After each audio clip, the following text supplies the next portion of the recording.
Okey, menentukan suatu fungsi apabila fungsi gubahan dan salah satu fungsi diberi, ini adalah part 2 ya. Part 2 di mana fungsi G kedudukannya adalah fungsi luar. Nah, fungsi luar dia bukan okey, jom kita kenal. Okey. Cari fungsi G bila G of F memetakan X kepada X kuasa 2 tambah 3X tolak 5. Nah, perhatikan fungsi G adalah fungsi luar. Nah, bila kita nak tentukan fungsi luar, dia adalah complicated sedikit. Dia bukan straightforward macam fungsi dalam. So, fungsi dalam kita dah lihat dalam rakaman sebelum ini. Okey, bagaimana kita selesaikan masalah ini? Let's takrifkan ya. So, fungsi G bagi fungsi F bagi X adalah sama dengan X kuasa 2 tambah 3X tolak 5. Jadi di sini X adalah input bagi F dan F adalah fungsi bagi input bagi G.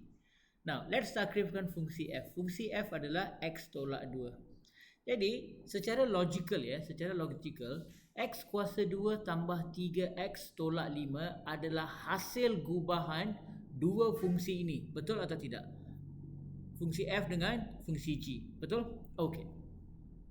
Kalau begitu, kalau saya nak nyah gubah. Ada tak istilah macam tu? Sebab kalau pecutan dia ada nyah pecutan. Yang ini gubahan, ada tak nyah gubahan? Okeylah. Kalau kamu orang dah faham tu okeylah. Maknanya kita nak decompose. Maknanya saya nak keluarkan fungsi F daripada gubahan itu. Jadi saya ambil songsang bagi fungsi F. Now, songsang adalah unit ketiga dalam bab ini. Which saya akan upload video selepas ini. Ya, selepas ini saya akan upload video untuk songsangan. So, songsangan is basically seperti begini. Jika F of X sama dengan X tolak 2. So, F of X adalah Y, betul tak? So, Y sama dengan X tolak 2. Untuk songsangkan, kaedah yang paling mudah ialah kita gantikan atau switch the pemboleh ubah. Jadi, di sini X menjadi Y tolak 2. Kemudian kita ungkapkan balik dalam sebutan Y. So, Y adalah sama dengan X tambah 2. So, ini adalah fungsi songsang bagi X adalah X sama dengan tambah 2. Now, why do I have to songsang? Bila kita ada fungsi F dan kita gubah dengan fungsi gubahannya, dia akan balik kepada asal. Dia akan balik kepada X. So, katakan X ini adalah input. Kita proses fungsi F dan kita akan dapat output. Betul? Kita akan dapat output.